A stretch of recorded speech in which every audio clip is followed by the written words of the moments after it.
دریائے چناب میں آئندہ 24 گھنٹوں کے دوران درمیانے درجے، جبکہ دریائے راوی اور چناب کے کیچمنٹس میں آنے والے نالوں میں درمیانے درجے سے اونچے درجے کے سیلاب کا امکان ہے۔ اتوار کے روز ایف ایف سی کی رپورٹ کے مطابق اس وقت دریائے سندھ تونسا گڈو درمیانے درجے کے سیلاب کی صورت میں بہہ رہا ہے۔ یہ تربیلا کالاباغ اور سکھر بیراج میں نچلے سیلاب او میں ہے، جبکہ دریائے کابل نوشہرہ میں نچلے سیلاب او میں بہہ رہا ہے۔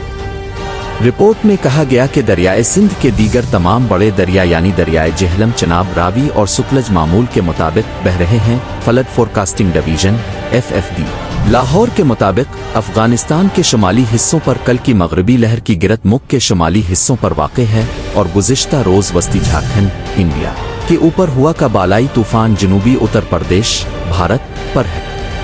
مونسون کا فعال طوفان خلیج بنگال سے شمال مشرقی پنجاب تک پھیلا ہوا ہے۔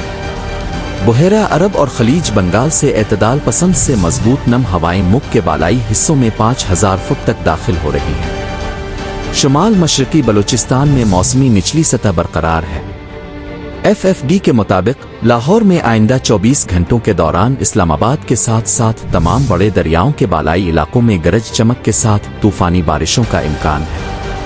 پنجاب کے راولپنڈی، سرگودھا، گوجرانوالا، لاہور، بہاولپور اور D G Khan divisions, Khyber Pakhtunkhwa کے پشاور، کوہاٹ، بنوں اور ڈی آئی خان ڈویژن میں چند مقامات پر تیز ہواؤں کے ساتھ گرج چمک کے ساتھ ہلکی بارش، جبکہ اسی عرصے کے دوران بلوچستان کے علاقوں جوب، صوبی، نصیر آباد اور قلات ڈویژن میں تیز بارش کا امکان ہے۔